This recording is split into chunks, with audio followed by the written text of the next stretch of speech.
কখনো এমন হয়েছে কি গতকাল খুব বেশি আজে বাজে food, spicy food, outsider food খেয়ে ফেলেছেন আর আজ সকাল থেকেই শুরু হয়েছে লুজ মোশন, পেটের মধ্যে ক্র্যাম্পিং, বারবার toilet weakness? Yes, this is what we commonly call diarrhoea. আগের দিন খুব বেশি আনহেলদি ফুড খাওয়ার পর হঠাৎ করে এসব প্রবলেম দেখা দেয়।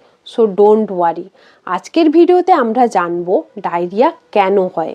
ডায়রিয়া সাধারণত কিছু কমন ব্যাকটেরিয়াল ইনফেকশনের কারণে হয়, যেমন ইকোলাই ব্যাকটেরিয়া সবচেয়ে কমন সোর্স কন্টামিনেটেড ফুড এবং ওয়াটার থেকে। স্ট্রিট ফুড খেলেও দেখা যায়। আর সিজেল্লা ব্যাকটেরিয়া খুব ইজিলি স্প্রেড হয় ডার্টি হ্যান্ডস, আনসেফ ওয়াটার দিয়ে, যার ফলে ব্লাডি ডায়রিয়াও হতে পারে। আবার ডায়রিয়া যদি খুব বেশি ওয়াটারি, অনেকটা অ্যামাউন্ট স্টুল, রাইস ওয়াটারি স্টুল, আবার দ্রুত ডিহাইড্রেশন, এই ধরনের যদি ডায়রিয়া দেখা দেয় তাহলে কিন্তু কলেরা সাসপেক্টেড করা হয়, যার cause Vibrio colliery.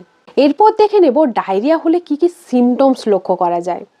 Frequent loose স্টুল pass হবে, অ্যাবডোমিনাল ক্র্যাম্প বা পেটে মোচড় দিয়ে উঠবে, নজিয়া ভমিটিং হবে, ফিভারও হতে পারে, উইকনেস থাকবে।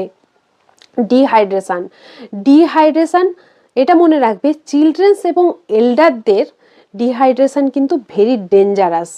Why dehydration is very dangerous? কারণ ডায়রিয়া হলে শরীর থেকে ম্যাক্সিমাম ওয়াটার এবং ইলেকট্রোলাইট বেরিয়ে যায়, যার ফলে কি হয় না শরীরে ইলেকট্রোলাইটসের ইমব্যালেন্স ঘটতে পারে। ডায়রিয়া হলে কিন্তু বাড়িতেই প্রাইমারি ম্যানেজমেন্ট করা যায়। ORS is the key treatment. It's helps to replace lost fluid and salt. এছাড়াও প্লেন্টি অফ ফ্লুইড দিতে হবে, যেমন coconut water, clean water, continue normal diet. আর বাচ্চাদের ডায়রিয়া হলে ব্রেস্ট ফিডিং কিন্তু স্টপ করা যাবে না। অয়েলি এবং জাঙ্ক ফুড অ্যাভয়েড করতে হবে। এইগুলো তো বললাম প্রাইমারি ম্যানেজমেন্ট, কিন্তু কখন ডক্টরের কাছে যাবেন?